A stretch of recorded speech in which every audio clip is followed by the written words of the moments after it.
प्रिय छात्रों एवं प्रिय साथियों, मैं अपने चैनल संस्कृत महाविद्या ऑनलाइन क्लासेज में सभी का हार्दिक स्वागत करती हूँ। जैसा कि छात्रों, जो हमारा प्रकरण चल रहा है वो है समास प्रकरण। समास प्रकरण के अंतर्गत संस्कृत में मैंने आपको समास के 5 प्रकार बताए थे। नंबर 1 केवल समास, नंबर 2 अव्ययभाव समास, नंबर 3 तत्पुरुष समास, नंबर 4 बहुव्रीहि समास और नंबर 5 द्वंद्व समास। द्वंद्व समास के विषय में हम इससे पहले क्या है कि हमने द्वंद्व समास के विषय में द्वंद्व के 3 प्रकार बताए थे कि द्वंद्व समास जो है 3 प्रकार का होता है। नंबर 1 इतरेत्तर द्वंद्व समास, नंबर 2 समाहार द्वंद्व समास और नंबर 3 एक शेष द्वंद्व समास। तो इससे पहले कल हम इतरेत्तर द्वंद्व समास के रूप में विस्तृत चर्चा कर चुके हैं कि इतरेत्तर द्वंद्व समास किसे कहते हैं। इतरेत्तर द्वंद्व समास के अंतर्गत मैंने आपको बताया था कि इस समास में 2 या 2 से अधिक पदों का योग होता है। इसमें 2 पदों का बोध होने पर द्विवचन और अधिक पदों का बोध होने पर बहुवचन का प्रयोग किया जाता है। अब हमारा नंबर 2 पर आता है समाहार द्वंद्व समास। कौन सा आता है? समाहार द्वंद्व समास। समाहार द्वंद्व समास हम किसे कहते हैं? समाहार द्वंद्व समास उस समास को कहते हैं जिस द्वंद्व समास में समाहार का ज्ञान होता है तथा संपूर्ण सामाजिक पद नपुंसकलिंग एक वचन में होता है, उसे हम समाहार द्वंद्व समाहार समास कहते हैं। जैसे उदाहरण के लिए हम ले ले, चाहे उसमें प्राणी हो, वाद्य हो, सेना के अंग हो, स्वाभाविक बैर रखने वाले प्राणी, अप्राणीवाचिक जाति का प्रयोग किया जाता है, तो उसे हम क्या कहते हैं? समाहार द्वंद्व समास कहते हैं। समाहार द्वंद्व समास के अंतर्गत क्या है कि द्वंद्व समास में समाहार के अंतर्गत संपूर्ण सामाजिक पद नपुंसक लिंग एक वचन में होता है। जैसे हम उदाहरण के लिए ले लेते हैं, प्राणी के अंग के अंतर्गत जो प्राणी के अंग होते हैं उसमें सबसे पहला उदाहरण हम क्या लेते हैं? पाणी पादम। क्या लेते हैं?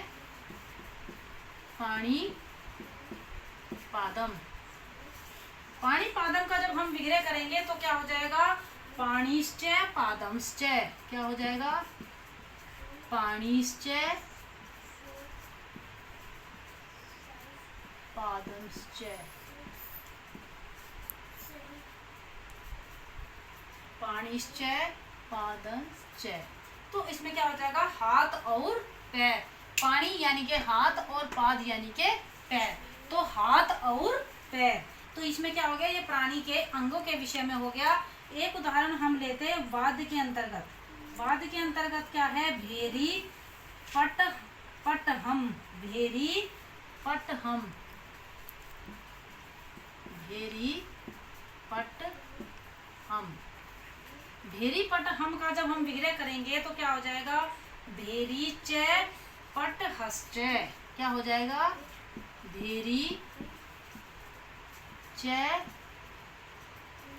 पटहश्च। पटहश्च। भेरी पटहश्च। तो इसका अर्थ होगा भेरी और पटह। ये हमारा हो गया वाद के अंतर्गत। अब सेना के अंतर्गत क्या है? रथवाश्वम। रथाश्वम। रथाश्वम। रथाश्वम का जब हम विग्रह करेंगे तो क्या हो जाएगा? रथाश्च अश्वाश्च। क्या हो जाएगा? रथाश्च अश्वाश्च।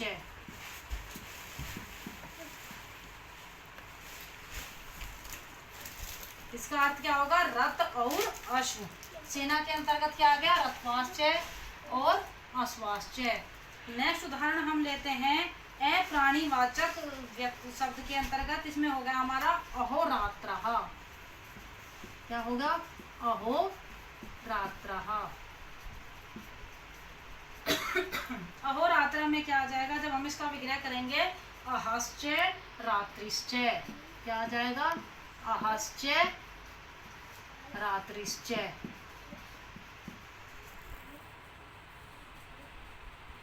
इसका अर्थ क्या होगा? दिन और रात। तो इसके अंतर्गत क्या है कि जैसे पाणिपाद है, यानी कि शरीर के अंगों के रूप में यदि हम समाहार द्वंद्व समास के अंतर्गत रहे तो क्या हो गया हमारा पाणिपादश्च, पाणिश्च पादश्च। पानी यानी कि हाथ, पाद यानी कि पैर, हाथ और पैर। दूसरा हमारा उदाहरण है भेरी पठम। भेरी पठम के अंत का विग्रह क्या होगा भेरीच पठश्च। तो इसका अर्थ क्या हो जाएगा भेरी और पठ है। सेना के अंतर्गत जितने भी जो हमारे शब्द आते हैं, जैसे हम उदाहरण लेते हैं रथा अश्वम, इसका विग्रह जब हम करेंगे क्या हो जाएगा रथाश्च अश्वश्च। और प्राणीवाचक शब्द के अंतर्गत लेते हैं हम अहोरात्रः, तो इसका क्या हो जाएगा अहश्च रात्रिश्च, यानी कि रात और दिन। अहा दिन और रात्रि यानी कि रात और दिन। बैरी प्राणी के अंतर्गत हम यदि उदाहरण लेते हैं तो हमारा हो जाएगा अहिन कुलम। क्या हो जाएगा अहिन कुलम। अहिन कुलम का जब हम विग्रह करेंगे तो क्या हो जाएगा अहिनश्च कुलश्च। क्या हो जाएगा अहिनश्च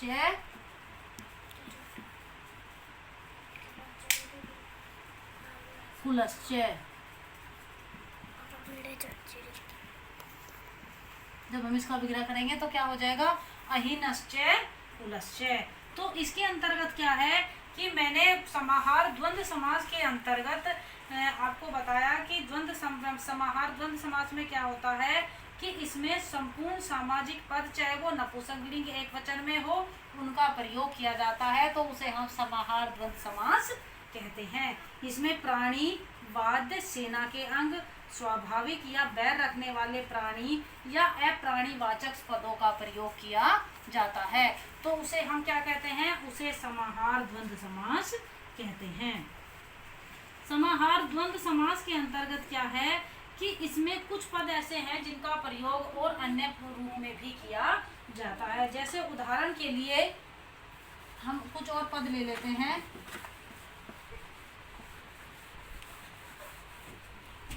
उदाहरण के लिए हम कुछ और पद लेते हैं।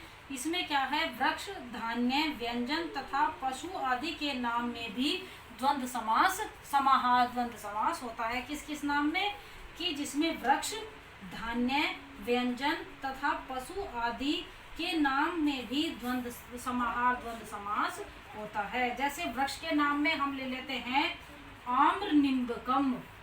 जैसे समाहार द्वंद्व में क्या लेते हैं आम्र निम्बकम।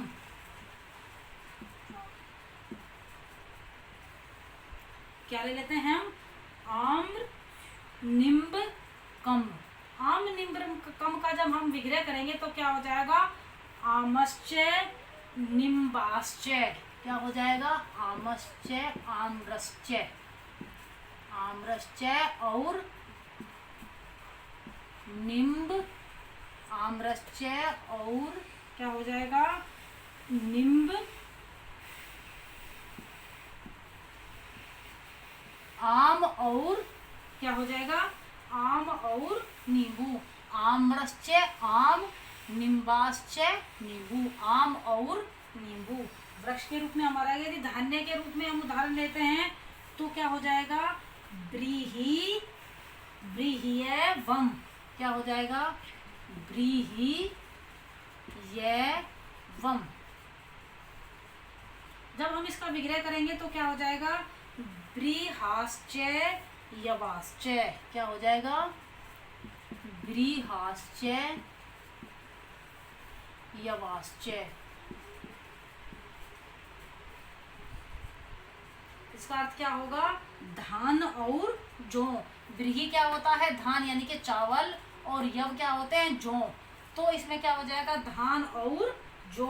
व्यंजन के रूप में हम यदि उदाहरण लेते हैं तो क्या हो जाएगा दधि घृतम। क्या हो जाएगा दधि घृतम। दधि घृतम के अंतर्गत जब हम इसका विग्रह करेंगे तो क्या हो जाएगा दधि च घृतम च। क्या हो जाएगा दधि च घृतम च, यानी कि दही और घी। ये हमारा क्या हो गया व्यंजन के अंतर्गत। नेक्स्ट उदाहरण हम लेते हैं पशु के अंतर्गत। पशु के अंतर्गत क्या है गोमहितम। क्या है? गोमहितम।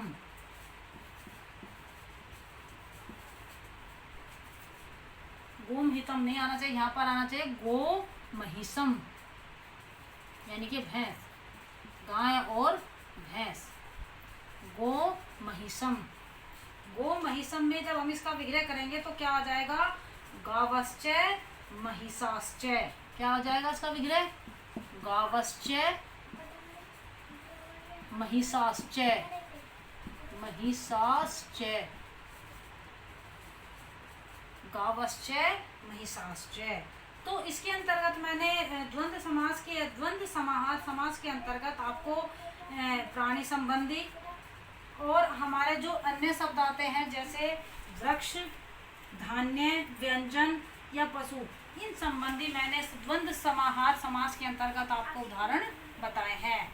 आम और निम्बकम, ये क्या होगा? आम और नींबू, ये हमारा हो गया वृक्ष का कि आम और नींबू। दूसरा हमारा है ब्रहीयम वम, ब्रीहाश्च यवाश्च, ये क्या हो गया हमारा? ये हमारा उदाहरण हो गया धान्य का, यानी कि चावल और जौ। ब्रीही चावल और यव क्या होता है? जौ।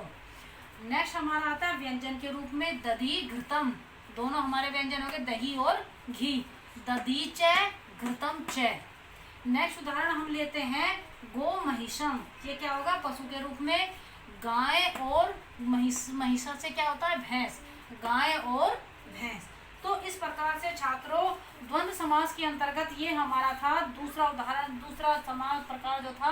पहला हमारा क्या था? इतरेतर द्वंद्व समास, और आज हमारा था समाहार द्वंद्व समास, जिसके रूप में हमने विस्तृत चर्चा आज की है। अब नंबर 3 पर हमारा आता है एक शेष द्वंद्व समास। इसके विषय में चर्चा हम कल करेंगे। तो छात्रों आप मेरे चैनल को लाइक और सब्सक्राइब करना ना भूलें। साथ ही सब्सक्राइबर के बराबर में जो बेल आइकन यानी कि घंटी का निशान बना हुआ है उसको भी दबाना ना भूलें, जिससे नेक्स्ट आने वाली वीडियो का नोटिफिकेशन आपको मिलता रहे। धन्यवाद।